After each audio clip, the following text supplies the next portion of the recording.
You did a good job, Norelli. I hope I'm pronouncing your name correctly. As I was reviewing and listening to your video, I was listening because I wasn't for sure if I did hear it or if I did not hear it. I noticed that you didn't address his wife's complaints.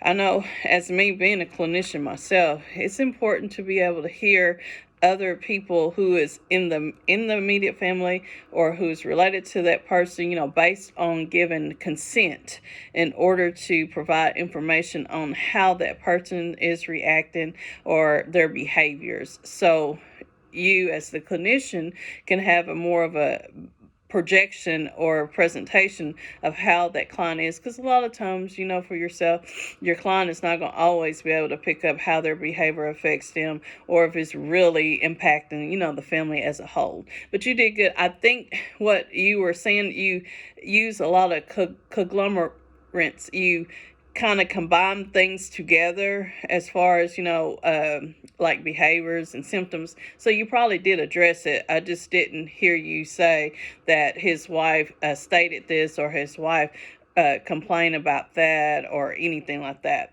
The length of issues, I didn't know if I heard it or if I didn't. As far as the onset, like the length of time, for example, based on and I just have my examples here on the onset's length of time, like past year onset experience feelings of inner agitation, frustration, often keyed up most of the time. I don't think I heard that part of your presentation when you were giving it. And if you did, I do apologize, but I was trying to keep up with based on, what our conceptualization template was, but I don't think that I heard it.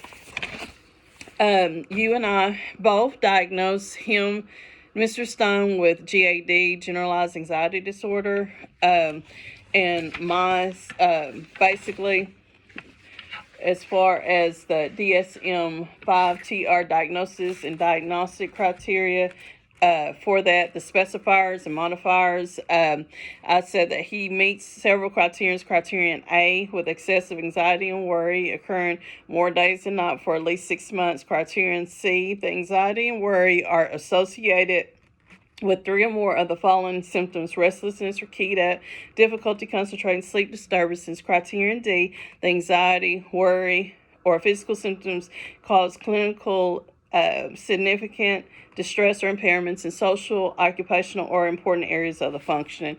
And I believe that we basically had stated the similar diagnosis and specifiers and modifiers.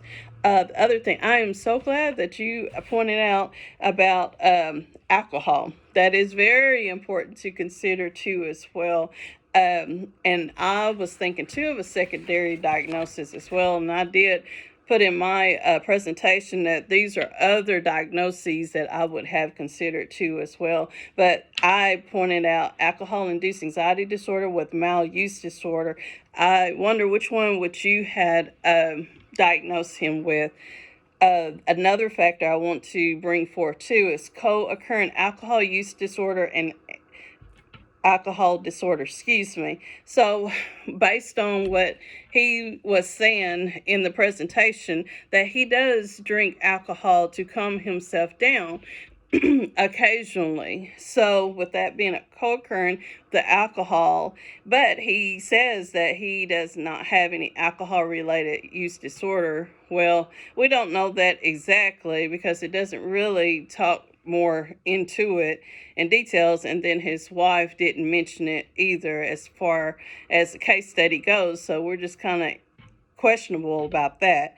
But it is important to consider. I'm glad that you brought that out. Anchor and Kushner, 2019, address how an individual who has an alcohol issue also experience mood problems and strong anxiety. So yes, with that being a co-occurring condition, if he did drink, then we do know that there is something as far as initiated.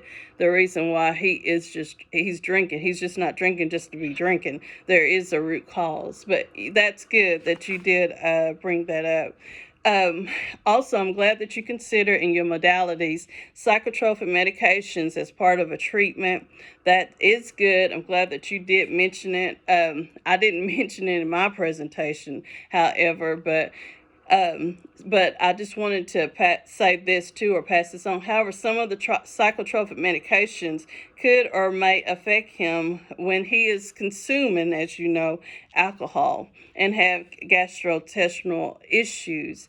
So, as a clinician, and that's what I am at this point, I would definitely provide him with psychoeducation about the importance that if he does start any kind of psychotropic medications, that he needs to consider about using alcohol and what that looks like if he uses alcohol, whether it's a mild form, if it's a moderate, if it's severe, because based on moods and anxiety, it can either go up or down as far as moods, and it could lead to more severe problems and issues, and also health problems too as well. So I would definitely provide psychoeducation. Also, suggestion as far as medications, you did address several good medications that would be very an effective treatment for him.